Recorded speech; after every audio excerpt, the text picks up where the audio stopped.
بسم اللہ الرحمن الرحیم۔ صرف 5 منٹ کا مدرسہ قرآن و حدیث کی روشنی میں 18 ذی الحجہ۔ نمبر 1، اسلامی تاریخ۔ سلطان صلاح الدین ایوبی رحمۃ اللہ علیہ کے اوصاف۔ سلطان صلاح الدین ایوبی رحمۃ اللہ علیہ جہاں ایک طرف مصر و شام کے بادشاہ تھے تو وہیں دوسری طرف ایک سچے پکے مسلمان بھی تھے۔ علم اور اہل علم سے بڑا لگاؤ تھا۔ وہ خود بھی عالم تھے، نماز کے بڑے پابند تھے۔ بیماری کی حالت میں بھی امام کو بلا لیتے اور کھڑے ہو کر نماز ادا کرتے۔ ایک موقع پر فرمایا کہ سالہ سال ہو گئے ہیں مگر میں نے ایک نماز بھی بغیر جماعت کے نہیں پڑھی۔ تعجب کی بات یہ ہے کہ بادشاہ ہونے کے باوجود عمر بھر زکوٰۃ فرض ہونے کی نوبت ہی نہیں آئی۔ صدقات و خیرات میں سارا مال خرچ کر دیتے، کبھی اتنا جمع ہی نہیں ہونے دیتے کہ زکوٰۃ فرض ہو۔ قرآن شریف سنتے تو اکثر آنکھوں سے آنسو جاری ہو جاتے۔ بڑے رحم دل اور بردبار تھے، خادموں اور اپنے ساتھیوں کی غلطیوں کو نظر انداز کر دیتے تھے۔ حتیٰ کہ بیت المقدس جب فتح ہوا تو عیسائیوں کا بادشاہ گائی سلطان صلاح الدین ایوبی کے سامنے لایا گیا۔ بادشاہ بہت ڈرا ہوا تھا، اب قتل کر دیا جائے گا، مگر سلطان نے اسے اپنے پاس بٹھایا اور اطمینان دلایا کہ وہ قتل نہیں کیا جائے گا۔ بہرحال اللہ تعالیٰ نے ان کو بہت سی خوبیوں سے نوازا تھا۔ سن 589 ہجری میں ان کا انتقال ہو گیا۔ نمبر 2، حضور صلی اللہ علیہ وسلم کا معجزہ، غیبی مدد۔ صحابہ کرام رضی اللہ عنہم فرماتے ہیں کہ ہم ایک سفر میں اللہ کے رسول صلی اللہ علیہ وسلم کے ساتھ 400 آدمی تھے۔ ہم لوگوں نے ایسی جگہ پڑاؤ ڈالا جہاں پینے کے لیے پانی نہیں تھا۔ ہم سب گھبرا گئے۔ اتنے میں ایک چھوٹی سی بکری اللہ کے رسول کے سامنے آ کر کھڑی ہو گئی۔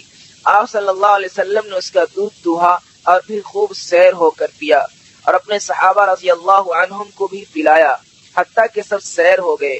اس کے بعد اس بکری کو باندھ دیا۔ صبح کو اٹھ کر دیکھا تو وہ بکری غائب تھی۔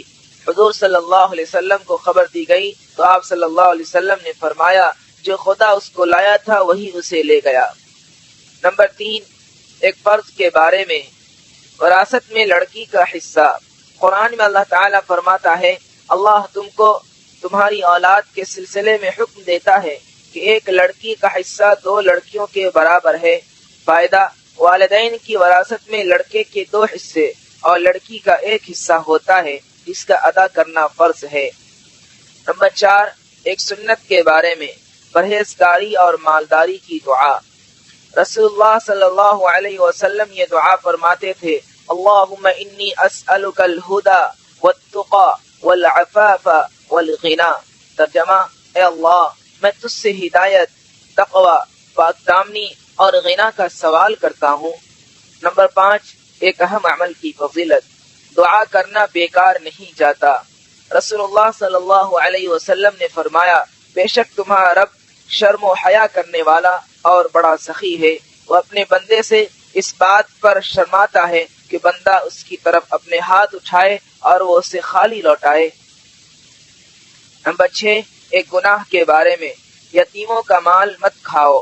قرآن میں اللہ تعالیٰ فرماتا ہے یتیموں کے مال ان کو دیتے رہا کرو اور پاک مال کو ناپاک مال سے نہ بدلو، اور ان کا مال اپنے مال کے ساتھ ملا کر مت کھاؤ، ایسا کرنا یقیناً بہت بڑا گناہ ہے۔ نمبر 7، دنیا کے بارے میں، مال و اولاد قرب آخرت کا ذریعہ نہیں۔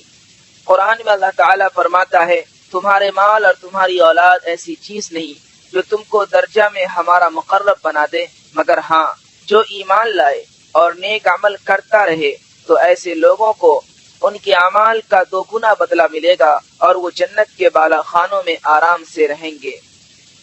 نمبر 8، آخرت کے بارے میں، گنہگاروں کے ساتھ قبر کا سلوک۔